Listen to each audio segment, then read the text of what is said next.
مور داغی نظر کړو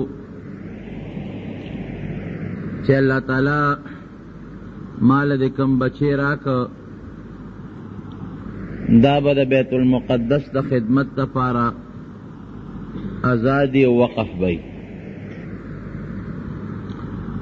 رب العالمین ورته جنې ورکړه او نوم یې ورته مریم کېښود او افسوس یې وکړ چې الله زما په زړه کې خدا ارمانو چې دا به لکي هغه جنې پیدا شوه او بیا تقریبا 3 کاله خوشا پس دی راوستله او بیت المقدس کې هغه وخت کې چې کم علما او کم عبادت گزارو هغې ته ورکړله او بیا مې دام ویلو چې هغې په قرآن دازي وکړله د زکریا علیہ السلام په قسمت د دې کفالت او ذمہ داری راوخته. زکریا علیہ السلام یې خپلو رشتہ داریو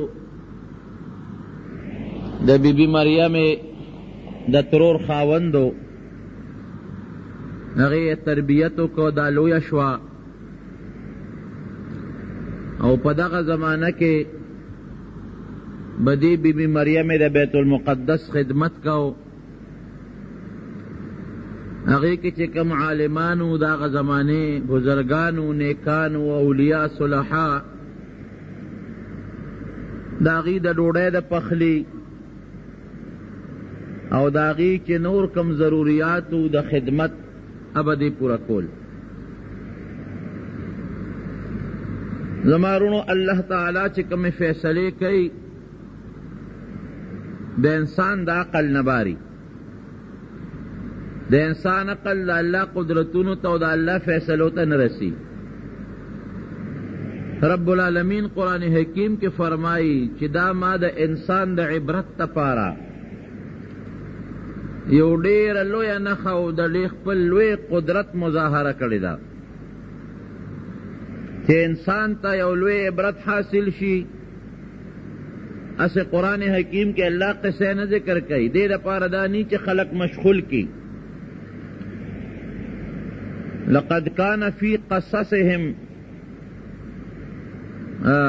عبرہ کہ دے پیغمبرانو پا واقعاتو کی دیر لوی عبرت تے. نو دا چکل لویا شوا دا بیت المقدس داغی خادمانو اولیاء و صلحو دا جماعت خدمت بے کو بیا چکل پیغلا شوا نو دا د خپل کلی نه بار یو فیضات یو میدان ته وتله.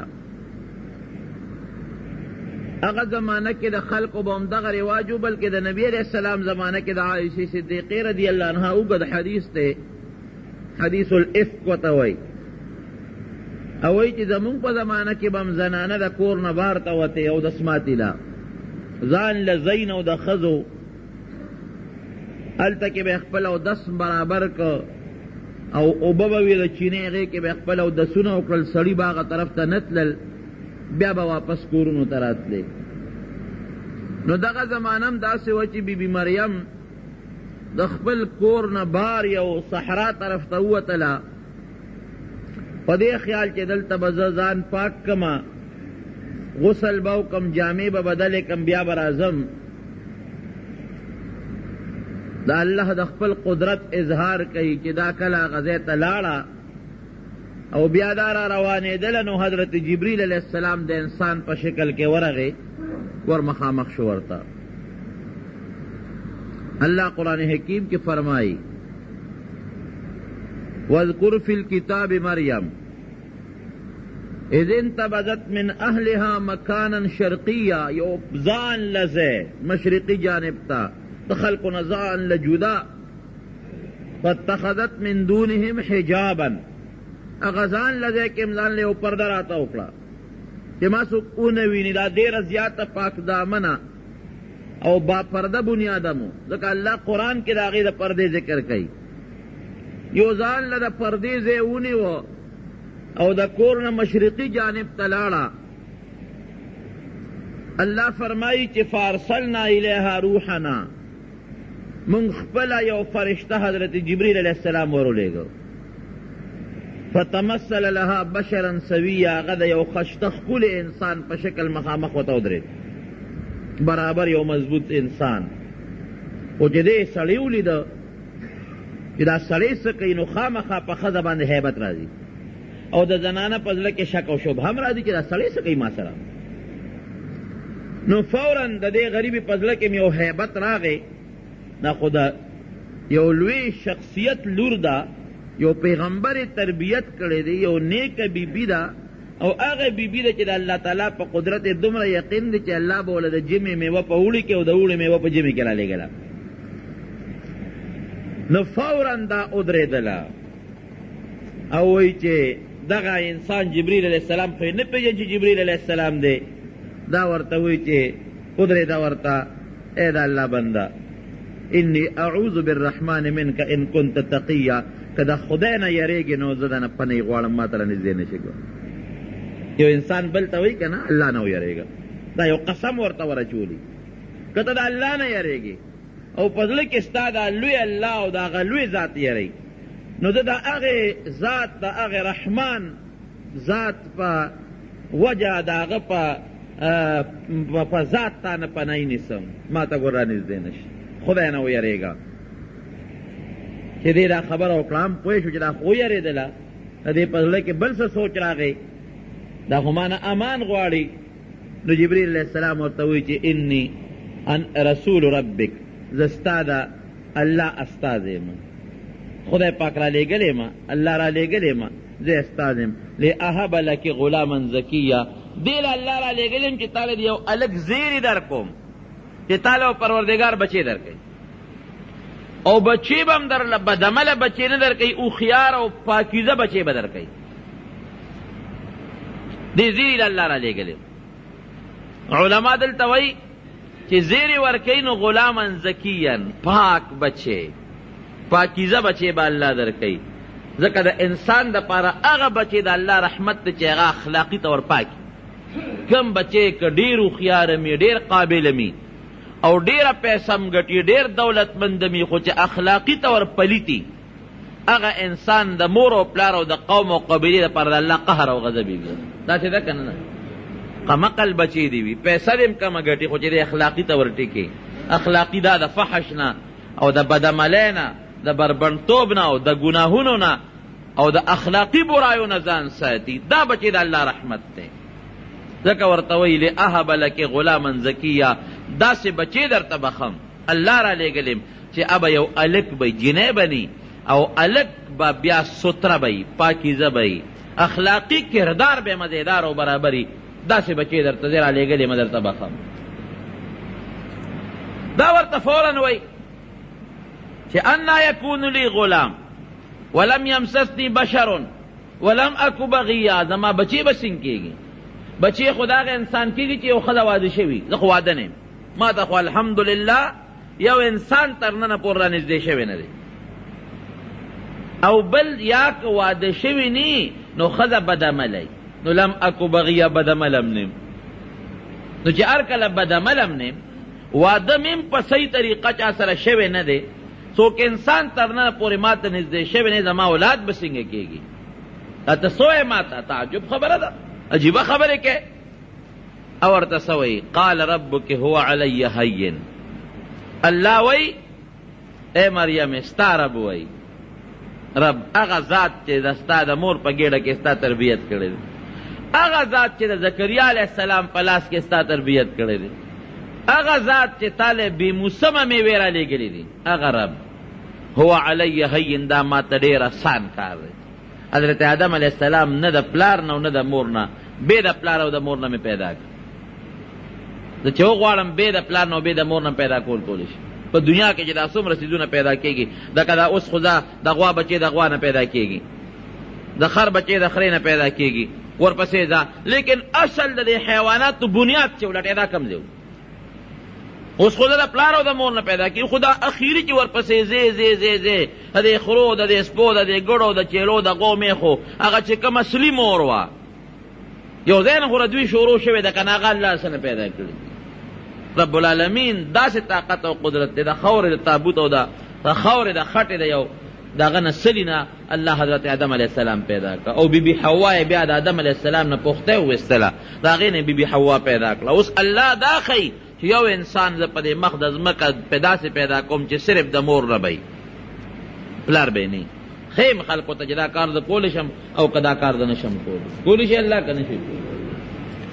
مخکې به الله قرآن حکیم کې اعلان کو چې ما هر یو څیز د یو جوړی نه پیدا کړی دي، د مور او د پلار. نو خلکو به دا ساینسدانانو دا سوال کو دی بعضې خلکو دا بوټي چې پیدا دی دی خو نه مور ته او نه پلار شته. اوس زري ماهرین وایي نه دی لم شته، دام د الله تعالی د هوا په ذریعه او د دې حیوانات او د دې مچو په ذریعه باندې هغه د نر او د مادې هغه دغه یو ځای کوي او د هغې نه الله دا بوټي پیدا کوي.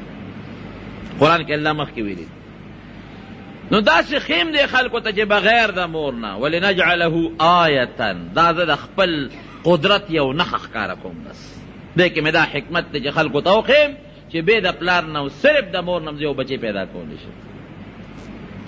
علما لیکي چې حضرت جبریل علیه السلام ورنږدې شو، یو پوکي د مریم بی په طرف باندې و او الله تعالی هغه پوکي په ذریعه په سبب باندې د بیبي مریم په وجود کې د حضرت عیسی علیه السلام د پیدا کېدو تنظیم وکړ. راله وخت تېرېده، دومره وخت اوت لکه عام د یو زنانه د اولاد د پیدا کېدو چې کوم ټیم بعضې خلک څه خطا قصه کوي یا غلطې دي.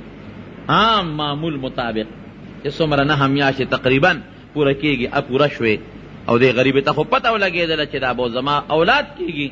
نو 2 فکره دي ورسره.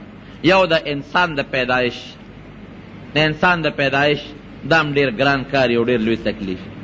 دویم دا چې دا خلق به څه وایي. اوس ما ته پته ده او زما رب ته پته ده چې زه ګناهګاره نه یم، ما کې غلطي نشته، خو خلق خو دا نه مني که نه. که زه خلکو ته ووایم چې ما ته حضرت جبریل علیه السلام ویلي، خلکو ته ډېر قسمونه او هر څوک نو خلق دا چې ته مني. دا خود ظاهري عام عادت کې داسې نه ده یو بچیرې د مور نه پیدا شي او پلار دی نه. شل الزامه برا باندې خلق لګوي. غټ سوچ دی خو غریبې سره تاسو خپل زړه کې سوچ وکړئ چې یو پاکه بیبي، هغه بیبي چې د هغې د ولایت چرچه ده، هغه بیبي چې دنیا کې په دې مشهوره ده چې دا لویه ولیه ده، بزرګه ده، د جمې میوې په اوړي کې او د اوړي په جمې کې. هغه بیبي چې حضرت زکریا علیه السلام یې تربیت وکړ، هغه بیبي چې د بیت المقدس خادمه وه، هغه بیبي چې د عمران لور وه. اوس خلق به وایي چې دا دې دا بچې د کوم ځای نه راغی، 1000 قسمونه وخورم څوک اعتبار چاته کوي. لاړه د خپل کلي نه یروشلم نه بیت اللحم ته. بیت اللحم 100 کیلومیټره بار دی، نن د عیسایانو لوی مرکز دی په اسرائیلو کې، او د دنیا دغه راغونډېږي لکه مونږ چې د بیت الله حج لځو، مدینې منورې ته ځو، دغه رنګې دا د هغې مقدس ځای دی. د ټولې دنیا عیسایان په کال کې د عیسی علیه السلام د پیدایش پر دغه ځای راغونډېږي. بیت اللحم ته لاړه، کولاو ډاګه میدان دی، او په غریبې د ولادت د بچي د پیدا کېدو هغه تکلیف شروع شو. اوس دې وخت کې انسان له اوبه پکار وي، تنده راځي، او انسان له څه نه څه ګرم خوراک پکاري چې الله تعالی د تکلیف آسان کړي. هېڅ نشته، یو بوټی دی د کجورې تنه اوچه کړسه، اوچ میدان دی، ځان له ځای ته ځکه چې او دسماتي له بتلنو د پردې ځای له بتلنو، دا خو خامخا د پردې ځای غواړي. داسې ځای دشت و بیابان چې هېڅوک هم نشته، د کجورې هغه تنې ته ډډه وواله، نه دایي شته، نه انسان چاته غږ نشي کولی. که چاته ویم چې زما دقسې د بچي انتظام دی، دا خلک به څه وایي؟ ځان له غریبه لاړه. یا لیتنی مت قبل هذا وکنت څنګه دی نسیم منسیه، پروردګاره که دې نه مخکې مړه وې نو څه خبر. اگر چې جبریل علیه السلام زیرې ورکړی دی، هغې ته پته ده چې دا د الله حکم دی، د هغې پوره یقین دی. خو دا هغه غیر اختیاري انسان ته هغه فطري چې کوم غم او سوچ راځي د اختیار نه بار، هغه غم پرې راغی. یا لیتنی مت قبل هذا، دې نه مخکې مړه وې نو څه خبر. بس اړو نوم به دې ختم شوی و، خلکو الزام نه وکنت نسیم منسیه، چې بلکل چا مې نوم نه اخېستلی، یېره په تېره وي. اړو چا یادولې نه چې مریم هم لا څوک ده او که څوک نه ده، بس ختمه وې نو څه خبره وه. لیکن رب العالمین څه وایي چې اونې ته کېناسته، فناداها من تحتها الا تحزني قد جعل ربك تحتك سريا. اے مریم هیڅ فکر مه کوه، مه یریږه، دا د الله د قدرت اظهار دی، پتا به هیڅ قسم الزام نه راځي. الله به خپل قدرت ښکاره کوي. لاندې وګوره، داسې قدرت مې دی چې په دې وچ میدان کې مې درته چینه پیدا کړې ده. قد جعل ربک تحتک سریا، لاندې اوبه دي. دې دپاره الله دا اوبه پیدا کړي چې دې پوره یقین راشي چې هغه ذات چې دلته ماله په دې وچ میدان کې اوبه راکوي، دغه ذات به انشاءالله د ما پاکوالی خلکو ته ښکاره کوي. چې ویې کتل خشته چینه بیګي د دې خوا کې او د هغې نه یو لښتې روان دی او اوچه تنه وه د کجورې بلکل اوچه، وهزي الیک بجذع النخله تساقط علیک رطبا جنیا، دا کمې کجورې بوټي ته چې د ډډه والې ده لږه وړقوه ته در باندې خشته خشته کجورې به را پرېوځي. نو چې هغه د کجورې بوټي له یې داسې معمولي غوندې ړق ورکړه، فورا الله زرغونه کړه. په هغه لږ ساعت کې پاڼې ونیولې، په هغه لږ ساعت کې میوه وکړله او تازه تازه خوږې خوږې مزېدارې کجورې را پرېوتلې. فکلي وقري عینا، ځه اوس خوراک کوه او بس کا. فکلي واشربي، ځه اوس خوشحاله شه. کجورې مو خوړې، کجوره ګرمه ده، دغه وخت کې انسان ته د کجورې د خوراک ضرورت دی او اوبې مسکلې او بیا ورته الله سوی فإما ترین من البشر احدا فقولی انی نظرت للرحمن صوما، که څوکم دله مخې له رالل بس غږ به نه کوې وی مار الله د روژه نیولې. هغه زمانې د روژې به دا خاصیت و چې خبرې به هم پکې بندې وي. اوس خو په روژه کې خبرې بندول ګناه ده، منه دي. هغه زمانه کې روژه چې به یې ونیوله خبرې به یې نه کړې تر ماښامه پورې، خوراک سکاک او انسانانو سره خبرې به بندې وي. او که بیا هم څوک سوی د ماشوم ته اشاره کوه، بس دا بچی دې پیش او د ځان پاکوالی پیش، دا بچی به د ځان خلاصوي. رب العالمین د هغه ولادت په تکلیف بالکل پوه نه کړه، د هغې درد نه الله وساتله او یو ماشوم بچی وله رب العالمین ورکه، نوم یې ورته کېښود عیسی، حضرت عیسی علیه السلام. خشته خوبصورته بچی، لاندې ورته الله اوبه پیدا کړې، بره اوچه کجوره زرغونه شو، هغې نه کجورو ته پرېوتې. دا د الله قدرتونه چې ولیدل، با چې الله هغه ذات دی چې دا کار کولی شي. په اوچه ډاګه ځمکه کې خشته چینه مزېداره یخه او خشته کجورې، نو انشاءالله چې دا الله به زما داسې صفایي او پاکي راولي چې په ما باندې انسان اړو تهمت هم ونه لګي. بچی هغې کې راواغېسته، څادر کې ونغښته، په لاره را روانه ده. یو م ورته وی یا مریم انا لکې هذا، دا کوم ځای و؟ بلم ورته وی مریم دا کم ځای او خلکو مغه اعتراض پې وکړه، ما کان ابوک امرأ سوء وما کانت امک بغیه، ستا پلار خو هم څه بد سړی نو ښه سړی و، مور خو دې هم بدعمله نه وه، تا دا بچی د کم ځای نه راوړ. خلکو ته وی پلار دې خراب و، زه زوی خراب دی، مور دې خرابه و، دا اثر پکې د مور ده. نو ما کان ابوک امرأ سوء وما کانت امک بغیه، ستا پلار خو څه بد سړی نو، ډېر نیک سړی و عمران، اخو زمونږ مشر و عالم و تقوادار پرهیزګار. مور دیم ډېره زیاته نیکه ښځه وه، حنا هغې خو ستا نظر او منښته کړې وه، دومره پاک دامنه ښځه وه، تاله دا بچی د کوم ځای نه راغی؟ عام عادت کې خلک خامخا په ذهن کې سوال راځي. فاشارت الیه، وی ما نه تپوس مه کوئ، ما روژه نیولې ده، انی نظرت للرحمن صوما، ما زما روژه ده، خبرې به ما سره نه کوئ. دې بچي نه تپوس وکړئ، دې به راته خبرې کوي. وی کیف نکلم من کان فی المهد صبیا، بچی سره څنګه خبرې وکړو؟ ماشوم بچی سره، دا خو زانګو والا بچی، کم بچی چې زانګو کې جوټه والا ورکې هغه خبرې کولی شي؟ دا څه وی مریم؟ څه چل در باندې شوی دی چې ماشوم ته ګوتې نیسي چې ماشوم به در سره خبرې کوي؟ رب العالمین د بیبي مریم په غیږ کې حضرت عیسی علیه السلام گویا که قال انی عبد الله آتانی الکتاب وجعلنی نبیا، وی د الله بنده. عیسی علیہ السلام خبر شروع کړ، مالا به الله کتاب را کوي، مخکې نه الله زما د کتاب فیصله کړې ده، مخکې نه لا زه پیدام نوم، هغه وخت نه رب العالمین زما فیصله کړه چې دله به زه کتاب ورکوم، کتاب مقدس، او دله به زه نبوت ورکوم. وجعلنی مبارکا حیث ما کنتو، هر ځای کې چې ځم ما سره به د الله برکتونه وي، هر ځای کې چې د الله برکتونه وي ما سره. او ولم یکن لم یجعلنی جبارا شقیا، زه الله سپیره نیم پیدا کړی، زه الله ظالم نیم پیدا کړی، ما سره چې کم ځای ګرځم د رب العالمین برکتونه به را سره. وبرم بوالدیا، بوالدتی، د خپل مور سره به زه ډېره ښېګړه کوم، ډېر احسان به ورسره کوم. یو احسان د مور سره دا دی چې زه ماشوم یم او د مور پاکوالی بیانم. خلکو چې دې ته وکتل، اوهو واقعي ماشوم خبرې کوي، نو چې چا به دا خبرې اورېدلې نو د بیبي مریم متعلق به د هغې د بزرګۍ نور اعتقاد پیدا کېده. مخکې خو هم دا په بزرګۍ مشهوره و، نور یقین به پیدا کېده چې واقعي دا خو ډېره پاکه بیبي ده. دا دې ګوره ماشوم بچی خبرې کوي. په ماشوموالي کې یو څو بچو خبرې کړي. یو حضرت عیسی علیه السلام دی او یو د یوسف علیه السلام متعلق چې کله الزام ولګېد، قرآن حکیم کې الله فرمایي وشهد شاهد من قوم